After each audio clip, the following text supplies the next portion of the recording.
ನಮಸ್ಕಾರ ಎಲ್ಲರಿಗೂ. ಶ್ರೀದೇವಿ ಭಾಗವತ ಮಹಾಪುರಾಣದ 2ನೇ ಸ್ಕಂದದ 5ನೇ ಅಧ್ಯಾಯಕ್ಕೆ ಎಲ್ಲರಿಗೂ ಸ್ವಾಗತ. ಈ ಅಧ್ಯಾಯದ ವಿಷಯ ಶಂತನು ರಾಜನು ದಾಶಕನ್ಯೆಯಾದ ಸತ್ಯವತಿಯನ್ನು ಮದುವೆಯಾದ ವೃತ್ತಾಂತದ ವಿವರ, ಬೆಸ್ತರವನ ಬೇಡಿಕೆ, ಹಾಗೆಯೇ ಭೀಷ್ಮನ ವಾಗ್ದಾನ. ಅಧ್ಯಾಯವನ್ನು ಪ್ರಾರಂಭಿಸ್ತಾ ಶೌನಕಾದಿ ಋಷಿಗಳು ಸೂತ ಮಹರ್ಷಿಯನ್ನು ಈ ರೀತಿ ಪ್ರಶ್ನೆ ಮಾಡ್ತಾರೆ. ಓ ಲೋಮಹರ್ಷಣನ ಪುತ್ರನಾದ ಸೂತನೇ, ಶಾಪದ ದಶೆಯಿಂದ ವಸುಗಳು ಭೂಲೋಕದಲ್ಲಿ ಹುಟ್ಟಿದ್ದ ಕಥೆಯನ್ನು ನೀನು ನಮಗೆ ಹೇಳಿದೆ. ಹಾಗೆಯೇ ಗಂಗಾಪುತ್ರನಾದ ಭೀಷ್ಮನ ಜನನವು ಶಾಪದ ಕಾರಣದಿಂದ ಹೇಗೆ ಆಯಿತು ಅನ್ನುವಂಥದ್ದನ್ನು ಹೇಳಿದೆ. ಎಲ್ಲ ಈ ಧರ್ಮವನ್ನರಿತ ಸೂತನೇ, ಶಂತನು ರಾಜನು ಭಾಗ್ಯಶಾಲಿನಿಯೂ ಸುವಾಸನೆಯುಳ್ಳವಳು, ವ್ಯಾಸನ ತಾಯಿಯೂ ಪತಿವ್ರತೆಯೂ ಆದಂತಹ ಸತ್ಯವತಿಯನ್ನು ಹೇಗೆ ಹೆಂಡತಿಯನ್ನಾಗಿ ಪಡೆದ? ಓ ಆಚಾರಶೀಲನಾದ ಸೂತಮುನಿಯೇ, ಧಾರ್ಮಿಕರಲ್ಲಿ ಶ್ರೇಷ್ಠನಾದ ಶಂತನು ರಾಜ ಬೆಸ್ತರವನ ಮಗಳನ್ನು ಹೇಗೆ ಮದುವೆಯಾದ? ಅದೆಲ್ಲವನ್ನು ನಮಗೆ ವಿಸ್ತಾರವಾಗಿ ಹೇಳಿ ನಮ್ಮ ಸಂಶಯವನ್ನು ಹೋಗಲಾಡಿಸು. ಈ ರೀತಿಯಾಗಿ ಶೌನಕಾದಿ ಋಷಿಗಳು ಸೂತ ಮಹರ್ಷಿಯನ್ನು ಕೇಳ್ತಾರೆ. ಅದಕ್ಕೆ ಉತ್ತರವಾಗಿ ಸೂತಮುನಿ ಈ ರೀತಿಯಾಗಿ ಹೇಳ್ತಾನೆ. ಯಾವಾಗಲೂ ಬೇಟೆಯಾಡುವುದರಲ್ಲಿ ಆಸಕ್ತನಾದ ಶಂತನು ಜಿಂಕೆ, ಕಾಡುಕೋಣ ಮುಂತಾದ ಮೃಗಗಳನ್ನು ಕೊಲ್ಲುವ ಉದ್ದೇಶವುಳ್ಳವನಾಗಿ ಕಾಡಿಗೆ ಹೋಗ್ತಾನೆ. ರಾಜ ತನ್ನ ಮಗನ ಆಟಪಾಠಗಳಲ್ಲಿ ಭಾಗಿಯಾಗಿರುತ್ತಾ 4 ವರ್ಷಗಳ ಕಾಲದವರೆಗೂ ಈಶ್ವರನು ತನ್ನ ಮಗನಾದ ಷಣ್ಮುಖನೊಡನೆ ಹೇಗೋ ಆ ರೀತಿಯಾಗಿ ಸಂತೋಷ ಪಡ್ತಾ ಇದ್ದಂತೆ. ಕಾಡಿನಲ್ಲಿದ್ದ ಆ ರಾಜ ಒಂದು ದಿನ ಬಾಣಗಳನ್ನು ಪ್ರಯೋಗಿಸುತ್ತಾ ಖಡ್ಗಮೃಗಗಳನ್ನು, ಕಾಡು ಹಂದಿಗಳನ್ನು ಕೊಲ್ಲುತ್ತಾ ಅಲ್ಲಿರತಕ್ಕಂತಹ ನದಿಗಳಲ್ಲಿ ಶ್ರೇಷ್ಠವಾದ ಯಮುನಾ ನದಿಯ ಸಮೀಪಕ್ಕೆ ಬರ್ತಾನೆ. ರಾಜ ಅಲ್ಲಿ ವರ್ಣಿಸಲು ಅಸಾಧ್ಯವಾದ ಮತ್ತು ಶ್ರೇಷ್ಠವಾದ ಒಂದು ಪರಿಮಳವನ್ನು ಆಘ್ರಾಣಿಸ್ತಾನೆ. ಆಗ ಅವನು ಅದರ ಉತ್ಪತ್ತಿ ಸ್ಥಾನವನ್ನು ಹುಡುಕುವ ಉದ್ದೇಶವುಳ್ಳವನಾಗಿ ಕಾಡಿನಲ್ಲಿ ಸಂಚರಿಸ್ತಾ ಇದ್ದ. ಮನಸ್ಸನ್ನು ಆಕರ್ಷಿಸತಕ್ಕ ಈ ಸುವಾಸನೆಯು ಮಂದಾರ ಹೂವಿನದಲ್ಲ, ಕಸ್ತೂರಿಯದ್ದೂ ಅಲ್ಲ, ಸಂಪಿಗೆಯದಂತೂ ಅಲ್ಲವೇ ಅಲ್ಲ, ಜಾಜಿಯದ್ದೂ ಅಲ್ಲ, ತಾಳೆಯ ಹೂವಿನದೂ ಅಲ್ಲ. ಈ ರೀತಿಯಾಗಿ ಶಂತನು ರಾಜ ಆಲೋಚಿಸ್ತಾ ಇದ್ದ. ಸುಗಂಧದಿಂದ ಕೂಡಿ ಆಹ್ಲಾದಕರವಾಗಿ ಬೀಸ್ತಾ ಇರುವಂತಹ ಈ ವಿಧವಾದ ಮಂದ ಮಾರುತವನ್ನು ನಾನು ಯಾವಾಗಲೂ ಅನುಭವಿಸಿಲ್ಲ. ನನ್ನ ಮೂಗನ್ನು ಮೋಹಗೊಳಿಸುವಷ್ಟು ಪರಿಮಳಯುಕ್ತವಾಗಿರುವ ಈ ಗಾಳಿ ಎಲ್ಲಿಂದ ಬೀಸ್ತಾ ಇದೆ?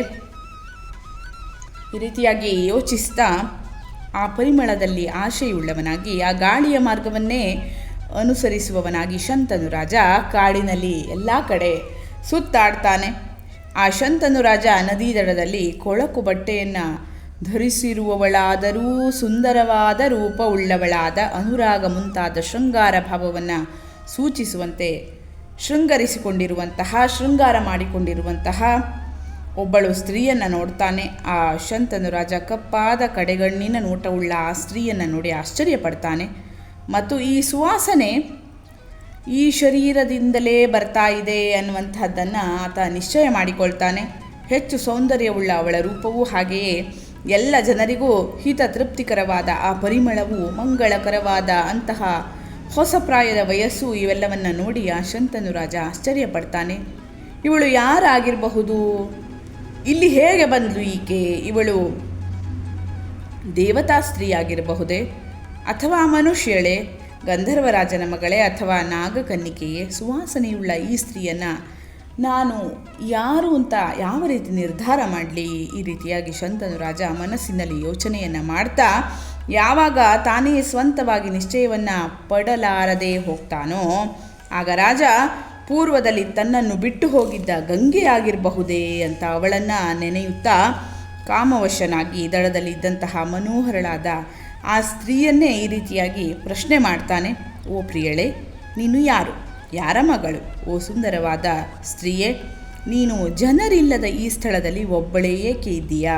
ಓ ಸುಂದರವಾದ ಕಣ್ಣುಗಳುಳ್ಳ ರಮಣಿಯೇ, ನಿನಗೆ ಮದುವೆಯಾಗಿದೆಯೋ ಅಥವಾ ಇಲ್ಲವೇ? ಹೇಳು ಅಂತ ಕೇಳುತ್ತಾನೆ. ಮುಂದೆ ಆತ ಕೇಳುತ್ತಾನೆ, ಓ ರಮಣಿಯೇ, ಮನಸ್ಸನ್ನು ಆಕರ್ಷಿಸತಕ್ಕ ಮತ್ತು ಸುಂದರಳಾದ ನಿನ್ನನ್ನು ನೋಡಿ ನಾನು ಕಾಮಪೀಡಿತನಾಗಿರ್ತೇನೆ.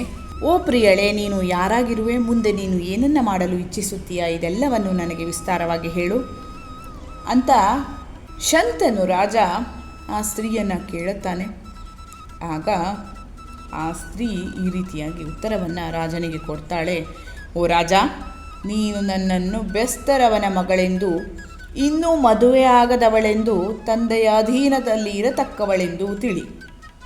ಓ ರಾಜಶ್ರೇಷ್ಠ, ದೋಣಿ ನಡೆಸುವುದು ನಮ್ಮ ಕುಲಧರ್ಮವಾದುದರಿಂದ ಇಲ್ಲಿ ನೀರಿನಲ್ಲಿ ನಾನು ಈ ದೋಣಿಯನ್ನು ನಡೆಸುತ್ತಿದ್ದೇನೆ. ನನ್ನ ತಂದೆ ಈಗ ಮನೆಗೆ ಹೋಗಿರುತ್ತಾನೆ. ಓ ಐಶ್ವರ್ಯವಂತರಾದ ರಾಜ, ನಿನ್ನ ಮುಂದೆ ಮನಃಪೂರ್ವಕವಾಗಿ ನಾನು ಸತ್ಯವನ್ನು ಹೇಳುತ್ತಾ ಇದ್ದೇನೆ. ಈ ರೀತಿಯಾಗಿ ಆ ಸ್ತ್ರೀ ಶಂತನು ರಾಜನಿಗೆ ಉತ್ತರವನ್ನು ಕೊಡ್ತಾಳೆ. ಈ ಅಧ್ಯಾಯದ ಮುಂದಿನ ಭಾಗವನ್ನು ಮುಂದಿನ ವಿಡಿಯೋದಲ್ಲಿ ನೋಡೋಣ. ಧನ್ಯವಾದಗಳು. ಲೋಕಾಃ ಸಮಸ್ತಾಃ ಸುಖಿನೋ ಭವಂತು.